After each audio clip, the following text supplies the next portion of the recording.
할렐루야. 아멘. 자, 우리 시간 우리 주님께 나오신 저와 여러분들을 환영하며 축복합니다. 늘 제가 일상적으로 늘 드리는 말씀이지만 이 시간을 통해서 우리 주님께 더 가까이 나아가시고 또한 이 시간을 통해서 우리 하나님 주시는 놀라운 복과 은혜를 이 시간 꼭 받고 돌아가시는 귀한 시간 되시길 간절히 바랍니다. 여러분, 올무가 무엇인지 아십니까? 올무. 아마 시골에 살아본 경험이 있으신 분들, 아마 저보다 나이가 저 나이나 저보다 많으신 분들 다 올무가 어떤 건지 아마 보신 적도 아마 있으실 거예요.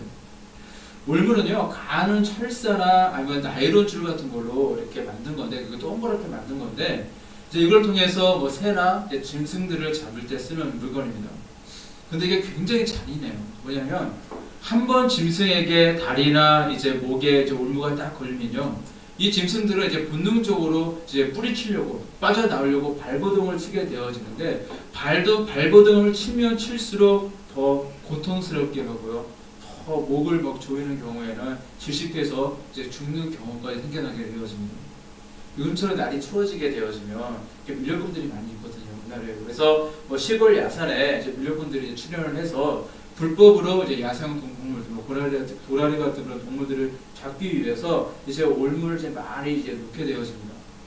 자, 그래서 흔치 않는데 이제 강아지랑 함께 이제 산책을 갔는데 이제 그 목줄이 없는 강아지들 있잖아요. 그러다 어쩌다 보면은 그런 강아지들이 이제 올무에 걸리는 경우도 사실 있다고 그러더라고요.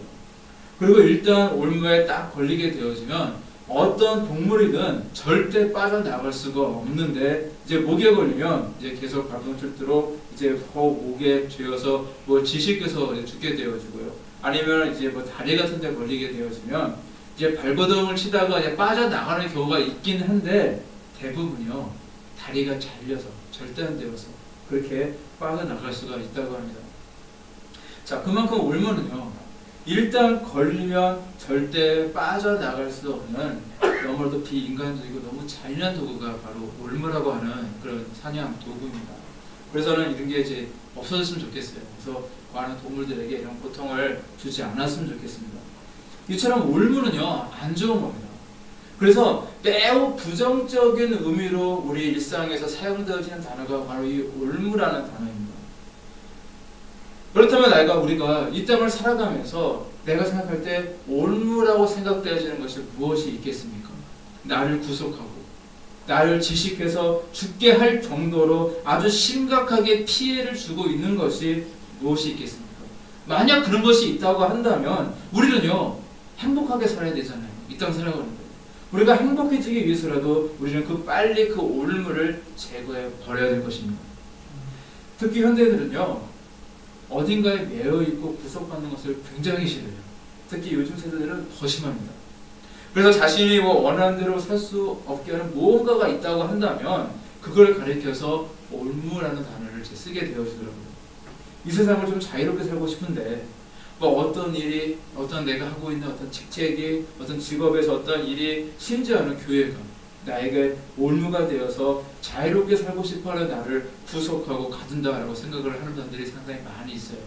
특별히 이제 우리가 전도를 하거나 아니면 믿지 않는 사람과 이야기하게 되어지면, 특별히 교회에 대해서, 교회를 가게 되면 내가 술을 이렇게 좋아하는데 술을 못 먹는 거 아니야? 라고 이야기하고요. 내가 이렇게 담배 없이 못 사는데 이 교회를 가면 담배 못 피게 하잖아 하면서 힐탄한 사람도 있고요. 그리고 목사님들이 전화를 하고 교회 안 들으면 어쩌냐고 자기 사서 참견할 거고, 그런 게 싫어서, 그게 만약 올무처럼 느껴진다고 해서 그렇게 교회 못 가겠다 그런 거 사실 있더라고요. 근데 사실 술, 담배 사실 그거 구원받는 건 아니거든요. 근데 우리가 술 해도 되고 담배 해도 되겠지만, 하지만 이제 더욱더 우리 신앙이 성숙해지고 하나님께 응답받는 삶을 살고 싶고, 더욱더 내가 내 영이 성숙하고 하나님을, 예수님을 닮아가고 싶은 삶을 살길 원한다면 당연히 술과 담배를 이제 금하는 것이 아마 맞는 모습일 것입니다. 자, 근데 제가 이제 목회를 나온 후에 약 한 몇 년 지나서 제가 목사 안수를 이제 받고 한 1년, 2년 지났을 때 일이에요. 그 당시에 제가 이제 동기들의 소식들을 많이 접하지 못하는 친구들이 사실 많이 있는데, 그 중에 한 동기의 소식을 이제 저는 이제 듣게 되었습니다. 근데 사실 그 친구랑 저는 이제 학교 다닐 때 친했던 친구는 아니에요. 그냥 얼굴만 알고 만나고 그냥 인사하는 정도 그런 친구였었는데, 그 당시 거의 모든 친구들은 이제 저처럼 이제 목회를 나왔고, 그래서 이제 3, 4년 과정의 그런 목회 과정을 거쳐서 이제 다들 목사 연수를 받아서 열심히 이제 목회를 하고 있던 그런 시절이었는데, 그 친구는요, 아주 늦게 이제 처음 이제 대학원을 졸업하고 나서 이제서 이제 전도사 과정을 시작하였다라는 그런 이야기를 듣게 되었어요. 그러니까 대학원도요, 다른 친구들보다 한 4년, 5년 늦게 들어간 겁니다.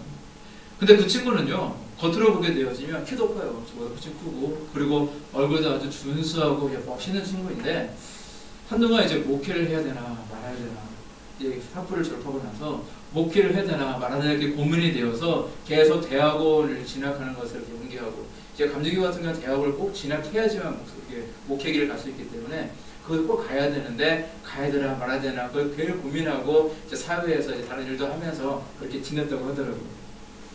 그만큼 목회를 한다는 것이 그만큼 그 친구에게는 굉장히 큰 부담이 되었던 것입니다. 이 땅의 목사로, 뭐 사모로, 뭐 전도사님으로 하나님이 부르시는 어떤 종으로, 주의 종으로 살아간다는 것은요, 아마 사실 쉬운 일은 아닐 것입니다. 왜냐하면 삶에 많은 제약이 있어 보이잖아요. 뭐 하지 말아야 될 것도 되게 많아 보이고요, 늘 말도 조심해야 되고요, 행동거리도 사실 늘 조심해야만 합니다. 늘 보는 눈이 많기 때문에 늘 조심해야 돼요. 그리고 그러한 삶이 자신의 목을 조여오는 올무처럼 그런 그 친구는 느꼈던 것입니다. 얼마 전에 제가 이제 자원봉사자인 어떤 분과 함께 이제 제 차를 타고 충남 예산까지 좀 다녀왔어요. 다녀와서 이제 그곳에서 이제 교육하고 이랬던 적이 있는데, 차 안에서 그분과 이런 저런 얘기를 참 많이 나왔습니다. 근데 그분은 예수님을 믿지 않는 분이에요. 단지 이제 이타적인 삶을 살고 싶어서 이제 자원봉사 하고 그런 분이지만, 예수님을 이제 믿지 않는, 예수님을 잘 모르는 분입니다. 그분은 이제 군대 카투샤에서 이제 중령까지 이제 복무를 하시고, 그리고 이제 외국에서 오래 사셨고, 파견 근무를 아주 오래 사셨고, 그리고 이제 그랬던 분인데, 그래서 좀 생각이 굉장히 자유로우신 분이에요. 자유로우신 분이고, 그 정년 퇴임을 하셔서 이제 뭐 할 게 없나 해서 이제 자원봉사 좀 하고 이제 그러고 있는 분입니다. 지금은 이제 특별한 일은 하지 않으시고요, 이제 연금이 이렇게 나오기 때문에 이제 강화도에서 땅을 좀 사셔서 거기다 농막을 좀 짓고, 그곳에서 정말 한가롭게 거기서 한가롭게 사시는 그런 분이에요. 근데 그분이 저에게 대뜸 뭐라고 하시냐면, 저랑 좀 얘기하니까 저희 성품도 좀 알고 그러시잖아요. 그러니까 저랑 저희 집사람이랑 안 싸우지 않으세요? 그러더라고요. 싸움을 안 할 것 같아요. 목사님 가정이기 때문에 안 살 것 같다라고 그렇게 묻더라고요. 그래서 저는 뭐라 해야 되냐, 저도 사람인데 당연히 싸우죠 라고 대답을 했습니다. 사실 생각해보니까 저랑 저희 아내랑 요즘 뭐 그렇게 싸울 일도 사실 없고요. 그리고 근래 뭐 싸운 기억도 없긴 하지만 예수님을 믿지 않는 분들도요, 목사다 하면, 교회 목사다 하면 뭔가 자기들과는 뭔가 다를 것 같다라는 그런 기대를 가지고 있는 것 같습니다. 사실 제가 목회자를 하다 보니까 어린 시절부터 이제 이 20살 때 뭐 신학교에 들어가고 지금 계속 목회 길을 걷고 있지만, 삶의 제약이 있는 것은 사실 맞아요. 맞습니다. 집에서 뭐 큰 소리로 싸우고 싶어도요, 옆집, 앞집, 윗집, 아랫집, 뭐 사람들이 후겨, 우리가 목사가 가정이가 뻔히 아는데 거기서 막 싸우고 있으면 막 사람들이 듣고, 아이 목사가 좀 더 똑같네 그러면서 뭐 흉이나 보지 않을까, 소리도 크게 내지 못하고 싸우는 것이 사실 목회자 가정의 현실일 것입니다. 늘 하나님께 영광을 돌려야지, 하나님께 영광을 가려서는 절대 안 되기 때문에, 말을 할 때도, 뭔가 행동거지를 할 때도 사실 신경을 써야 되고요. 사실 옷을 입을 때도, 가까운 걸 어디 갈 때에도 좀 남의 의식을 하면서 그 옷을 입고 나가야 되는 사실 저의 모습이 사실 있습니다. 심지어는 체육관에 가서 이제 제가 운동을 좋아하기 때문에 운동을 할 때가 있는데, 그때도요, 늘 사람들에게 늘 상냥하게 대하고 있고요. 그리고 너무 승부욕이 있거든요. 그래서 불구하고 승부욕을 발동해서도 안 되고요. 늘 배려의 아이콘이 되어야 합니다. 얼마나 구석이 많고 마음 편히 막 하루를 살 수 없는지, 뭘 그렇게 생각할 수 있겠지만, 사실 좀 긴장하면서, 좀 너무 편하게 살면 안 되고 좀 긴장하면서 살아가야 될지는 모릅니다.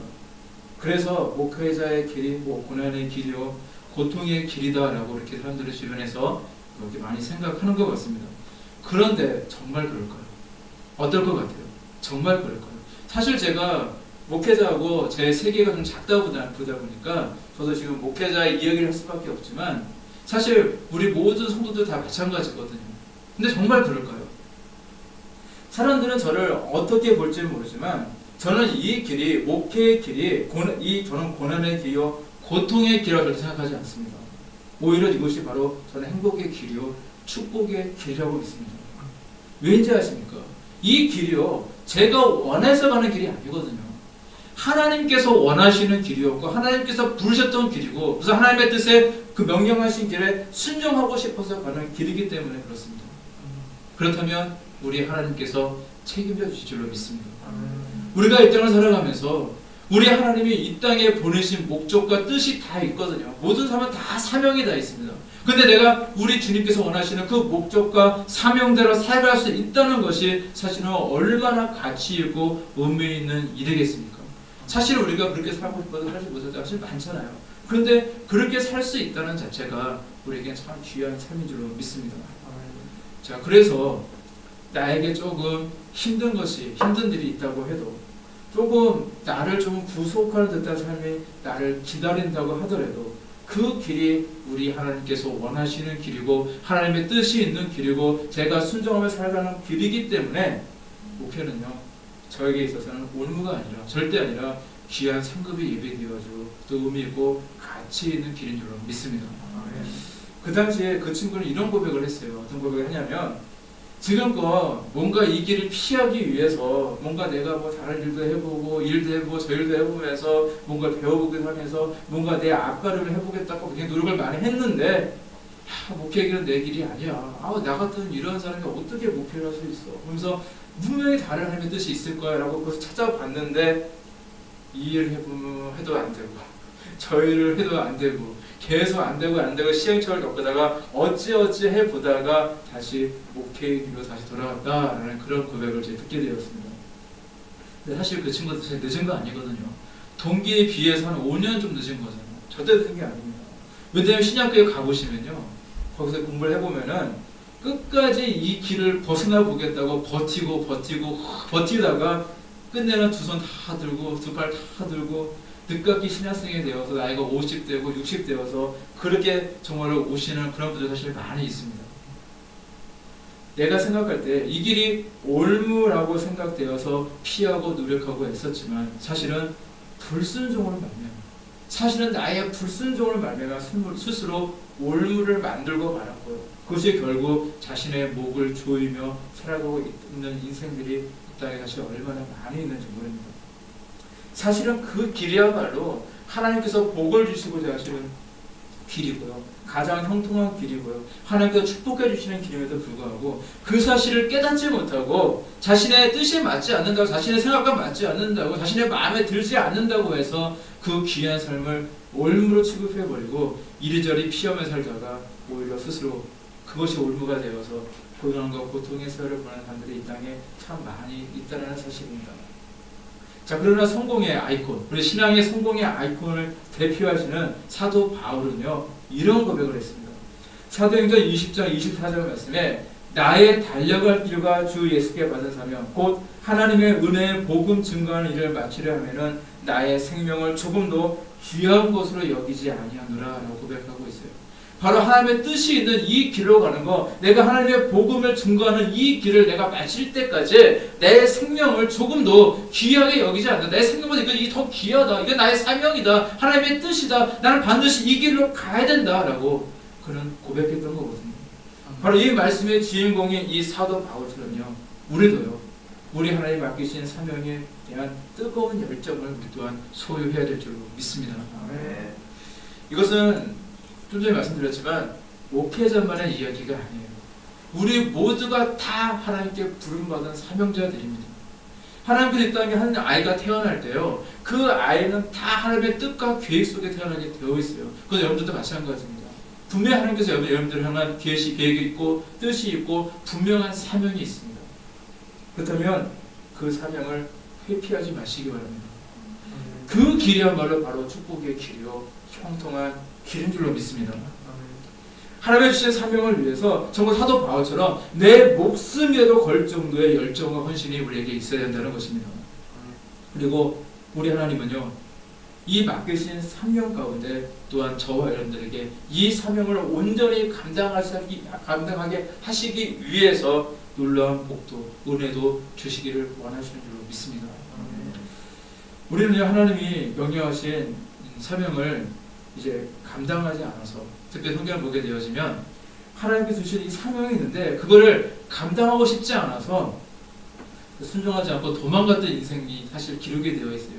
근데 그 대표적인 사람이 바로 우리가 너무나도 잘 알고 있는 바로 요나 선지자입니다. 정말 우리가 불순종의 아이콘은 바로 요나 선지자입니다. 자, 요나가요 도망가면서 배의 맨 밑바닥에 내려가서 했던 일이 무엇인지 아십니까? 그런 잠을 잤어요. 자, 도망치는 인생들의 특징이 뭐냐면요, 잠을 잔다는 특징을 가지고 있는 것 같습니다. 그냥 저는 사실은 제 생각이긴 한데 잠을 자는 것 같아요. 어떤 분은요 이런 분들 있죠. 화가 나면 에라 모르겠다 현실을 다 포기하고 막 싶어지게 되어지면 그냥 뭐가 쌓여있어도 에라 모르겠다 이러면서 그냥 잠을 청하면서 할 수 있더라고요. 그 사실 그것이 육신의 잠이면 괜찮죠. 잠에서 깨어나서 정신 차려가지고 가면 되겠는데 만일 내 영이 이런 깊은 잠에 빠져버리게 되어진다면, 그래서 하나님과 별개의 인생으로 하나님께 불순종의 인생으로 살아가게 된다면 그때는 정말로 문제가 되는 것입니다.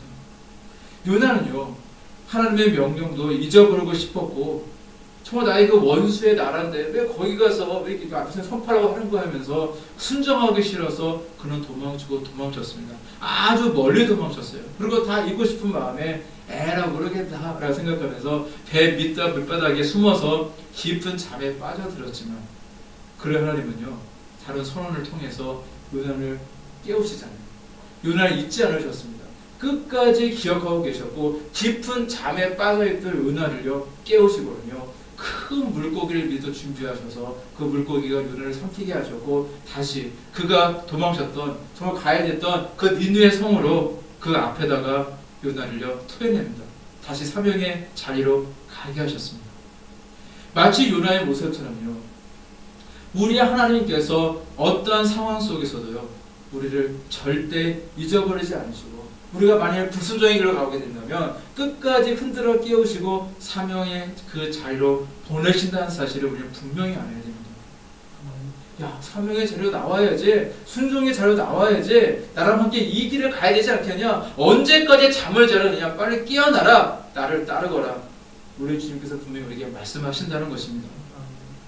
현재의 나의 삶 가운데 정말로 내가 문제가 너무 많아서 가슴이 답답하고 터질 것 같은데 하나님께서도 거기까지 우리 사명까지 딱 맡겨주시는 것 같습니다. 도저히 감당할 만한 용기가 없기 때문에 자꾸 피하려고 하고 자꾸 도망치려고 하는 것이 어쩌면 우리의 인생일지 모릅니다. 먹고 사는 것도 힘들고 정말로 내가 내 자식들 또 내 가족들 부양하는 것도 힘들고 기사 등등 많은 문제가 있는데 또 우리가 교회에 가서 기도할 때 하나님께 나올 때 또 하나님께서 나에게 또 사명도 맡겨주시거든요. 그것이 굉장히 힘들고 버겁다고 우리가 느낄 수 있을지도 몰라요. 하지만 사실은요 우리의 삶의 많은 문제들은요 하나님께로부터 도망가기 때문에 벌어지고 있는 것들입니다. 그래서 그 해결책은 무엇이냐? 직접 우리 하나님께 나와 우리 하나님을 만나는 데부터 시작되는 줄로 믿습니다. 하나님을 만나는 과정에 사실 아픔이 있을 수도 있어요. 요나처럼 물고기 뱃속에 들어가야 되고요. 또 때로는 감옥에 들어가서 정말 물고기 뱃속에는 그런 아주 그 짙은 어둠 속에는 그런 감옥에 들어가서 내 죄값을 치른 것과 같은 그런 아픔이 있을 수도 있지만 그러나 매도 먼저 맞는 것이 낫다라는 그런 이야기처럼요 잠시 잠깐 고통이 있는 것 같지만 그러나 하나님께서는 다시 우리를요 품어주시고 위로해주시고 고쳐주시고 싸매주시고 또 새로운 힘과 능력을 주시어 다시 세상 가운데 우리를 보내주시는 줄로 믿습니다. 수년 전에 어떤 그 여성 월간지에 이런 길이 이제 실렸다고 그래요. 어떤 법정 스님의 어떤 설법에 대한 글, 사실 이렇게 신문에 가끔 그렇게 실리잖아요. 근데 그런 글이었는데 그 설법의 제목이 뭐냐, 굉장히 특이합니다. 기도는 어떻게 하느냐가 제목이었어요. 자, 그분은 이제 국내 종교계에서도 꽤 유명한 분이라고 하는데 그러한 분이요, 기도는 어떻게 하느냐라는 글을 썼다는 것이 저는 참 재미있었어요. 왜냐하면 원래 불교의 어떤 특징이 무엇이냐면 뭐 자기 수양을 하고요. 그리고 자신이 어떤 득도를 하는 종교예요. 스스로 이렇게 수양을 해서 득도를 하는 종교이지 어떤 신을 섬기고 뭐 신께 기도하는 종교가 사실 아닙니다. 그게 사실 우리나라에 들어오면서 이제 그것이 이제 조금 이제 다시 좀 이렇게 한국적인 풍토와 이렇게 만나게 되면서 조금 변해지는 그런 현상이지, 사실은 불교는 자기 스스로 득도하는 거예요. 이제 그게 이제 불교의 아주 기본적인 건데, 그런데 이제 그분이 이제 그 아주 중요한 지적을 했어요. 뭐냐면 부처님은 누구를 대학에 합격시켜주고 불합격시켜주는 그런 능력이 있는 사람이 아니다라고 이야기를 했다고 해요. 부처님께 막 기도하는데 많은 사람들이 기도하잖아요. 그런데 부처님은 누구를 대학에 합격시켜주고 불합격시켜주는 그런 능력이 있는 사람이 아니다라고 이야기를 합니다. 사실 뭐 청기를 누설하는 그런 발언이라고 할 수 있겠죠. 부처님에게 그런 능력이 없다면 왜 부처님에게 그렇게 기도를 하겠냐, 뭐 그런 생각이 사실 드는 그런 이야기입니다. 근데 이런 질문에 의식했는지 또 그 법정 스님이 또 뭐라 이야기했냐면, 그러면 기도를 왜 하느냐? 내가 타기 때문이다. 어디라도 내가 매달리고 싶기 때문에 기도를 한다. 그러니까 기도할 때 더 정성껏 해야 되고 조용히 홀로 해야 되고 하면서 그런 기도의 방법에 대해서 이렇게 막 설명하는 그런 글을 띄웠어요. 근데 참 저는 앞뒤가 되게 맞지 않더라고요. 이게 앞뒤 내용 자체가 좀 이해가 안 가고 맞지가 않는 그런 이야기를 하고 있더라고요. 여러분은 이 이야기를 들으면서 어떤 생각이 드십니까? 많은 시간과 우리가 공을 들이고 수고하고 애쓴다고 해도요, 기도가 정말 무엇인지를 모르면서 막연히 내가 부처성과 같은 그 우상에게 내가 빌고 있으면서 혹시 나의 기도를 들어주지 않으실까 하면서 기도하며 그렇게 기대하면서 살아가는 인생인 거예요. 아니면 지금도 나와 함께 하시고 지금도 나의 기도를 들어주시는 살아계신 하나님을 믿는 믿음은 완전히 차원이 다른 것입니다. 그들은 막연히 내 부모가 그렇게 살아왔으니까, 내 주변의 사람들이 그렇게 살아가니까, 그렇게 하면 된다고 하니까, 공들여서 열심히 기도하면 나의 어떤 그런 공로와 그런 노력이 있기 때문에 될 거다. 나의 이런 모든 나의 어떤 그런 소망들이 이루어질 것이다라는 그런 희망을 가지고 종교 생활을 하고 있을지 모르지만, 자, 그것은 사실 종교 생활이거든요. 어떤 응답도, 어떤 능력도, 어떤 것도 기대할 수가 없는 것입니다. 그저 죽은 사람을 향해서 열심히 소원을 빌고 있는 것 뿐입니다. 그러나 우리는 다릅니다.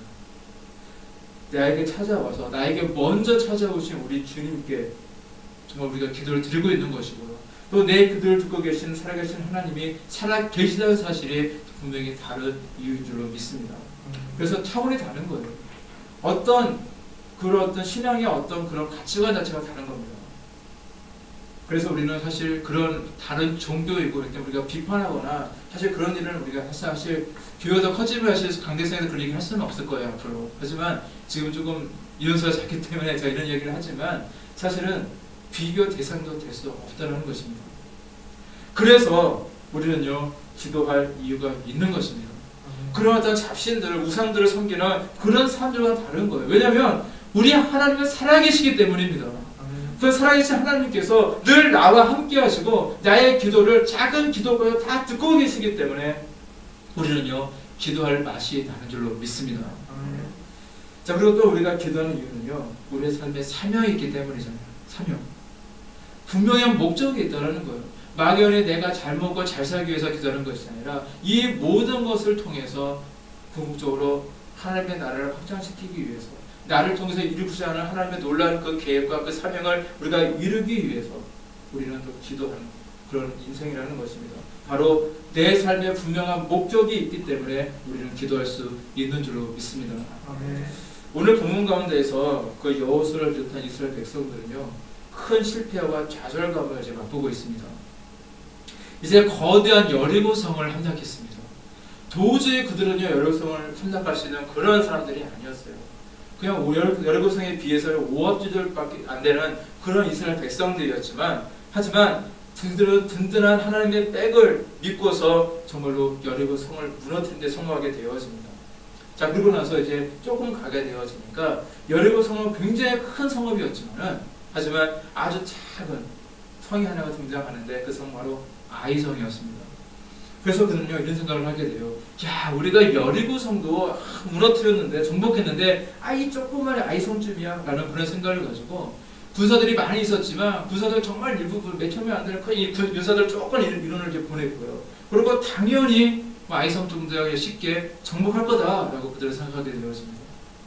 자, 그런데 그 전투에서 그들은요, 힘 한번 써보지 못하고 완전히 대패하고 말았습니다. 이 사람은 엄청난 충격이었어요. 분명히 그들의 발걸음은요, 우리 주님이 주신 비전을 향해 나가는 발걸음이었거든요. 가나안 땅이라는 곳은요, 하나님께서 언약해 주신 약속의 땅이었습니다. 그들은 분명히 하나님께서 원하시는 길로 가고 있는 것이 맞았어요. 그런데 그들은 실패를 맛볼 수밖에 없었습니다. 그들과 함께 하셨던 하나님의 든든한 백에 섰기 때문에 늘 가능했던 발걸음이었고, 그 과정 가운데 그들은 늘 승승장구하며 정말로 패배를 모르며 그 앞길로 앞으로 나아가고 있던 발걸음이었습니다. 근데 그들은요, 자신의 예상과 달리 큰 실패를 맛보고 맙니다. 자, 근데 이 원인은요, 밖에 있었던 것이 아니에요. 아이성의 군사들이 싸움을 너무너무 잘했기 때문에 진 것도 아니고요, 이스라엘 군대가 너무 약해서 그들이 진 것도 아니었습니다. 바로 한 사람, 아간이라고 하는 사람의 불순종 때문에 벌어진 사건이었습니다. 여리고성을 함락한 이후에 어떤 물건도 자신의 소유를 삼지 말라라고 하나님께서 명령하셨어요. 그리고 모든 물건은 다 여호와의 곳간에 다 드려라라고 명령하셨습니다. 그런데 아간이요, 욕심이 나서 이제 그분의 일부를 숨기게 되어져. 아간이 그 명령에 불순종했던 것입니다. 이렇게 단 한 사람의 불순종이 전 이스라엘 백성들이 나가는 발걸음을 붙잡는 올무가 되었다는 것입니다. 혹시 지금 하나님이 주신 비전을 향해 나아가는 나의 발걸음을 붙잡는 것이 혹시 있습니까? 자, 우리는 그것들을 다, 옛것들을 다 버려야 되거든요. 나의 연약함이 나를 계속 붙잡게 해서도 안 되고요, 나의 욕심이, 아간처럼 나의 욕심이 또한 나를 붙잡게 해서도 안 됩니다. 세상의 즐거움이나 가치가 하나님이 주신 비전과 언약을 향해 나아갈 나의 발걸음을 또한 붙잡게 해서도 안 된다는 것입니다. 자, 어떤 사람이요, 그 20세기 최고의 복음 전도자로 평가되어지는 그 빌리 그레엄 목사님에게 이렇게 물었습니다. 목사님, 주일이 딱 되었는데 주일날 소가 구덩이에 딱 빠지게 되어지면 소를 먼저 건져내야 됩니까? 아니면 그 예배를 드려야 되니까 그냥 빠진 소 내버려 두고 예배를 먼저 드리고 나서 소를 구해야 됩니까? 라고 그렇게 이야기를 했습니다. 자, 목사님은 갑자기 이런 질문을 받게 되어지니까 대답하기가 굉장히 곤란했어요. 그러나 한참 생각하는 게 이렇게 되어버렸습니다. 이분은 이제 소를 이제 구하게 되면 그 시간을 끊어라 예배 생각하지 못하게 되는 거고, 그러니까 이제 뭘 먼저 해야 되냐, 그런 질문이었는데, 소가 구덩이에 빠졌으니 물론 건져내야겠죠. 그러나 매주일 계속 그 소가 구덩이에 계속 빠진다면 당장에 그 소를 팔아치우십시오 라고 이야기를 했다고 합니다. 자, 이 이야기가 참 우리에게 교훈을 주는 그런 이야기거든요. 우리는 사실 완벽할 수가 없습니다. 지금 내가 먹고 살고 있는 이 생각 때문에 어쩔 수 없이, 또 기타 등등 어떤 우리가 시험이 있거나 기타 주일날 시험도 많이 있잖아요. 그러다 보니까 어쩔 수 없이 다른 이유로 인해서 우리 하나님께 나오기가 어렵고 우리 신앙생활에 잠시 주춤할 수도 있어요, 나의 문제들로 인해서. 그러나 하나님께서 주신 언약과 비전을 바라보는 삶에 있어서 혹시나 그것이 계속해서 반복되어지며 나를 방해하는, 내가 신앙생활하는 데 있어서 방해하는 올무가 되어서 계속 내 몸을 붙잡고 제대로 나가지 못하게 한다면 그때는 과감히 그 모든 것을 제거해 버려야 된다는 것입니다. 여호수아는요, 아이성 전투의 패배의 원인이 바로 하나님의 명을 어긴 아간에게 있었다는 사실을 알게 되자 일단 다른 이들은 다 제쳐놓고 그 문제부터 먼저 해결을 합니다. 이렇게 하나님과의 관계가 딱 회복되었을 때 그들은 가나안 정복이라고 하는 하나님의 뜻을 드디어 이룰 수가 있었던 것입니다. 이처럼 우리의 사명에 있어서 가장 중요한 것은요, 내가 얼마나 수고했느냐, 내가 얼마나 애썼느냐, 그것이 아닙니다. 물질의 많음도 아닙니다. 바로 하나님과의 관계이고 내가 얼마나 하나님의 뜻에 순종하며 살아가고 있느냐, 그것이 가장 중요한 줄로 믿습니다. 늘 나를 사랑하시고 늘 나에게 먼저 찾아오시는 우리 하나님 굳건히 붙드시고요, 오늘도 늘 승리하며 살아가시는 저와 여러분들, 그래서 되셔서 하나님의 맡기신 귀한 사명 온전히 감당하시는 또한 저와 여러분 되시기를 간절히 축원합니다. 기도하시겠습니다.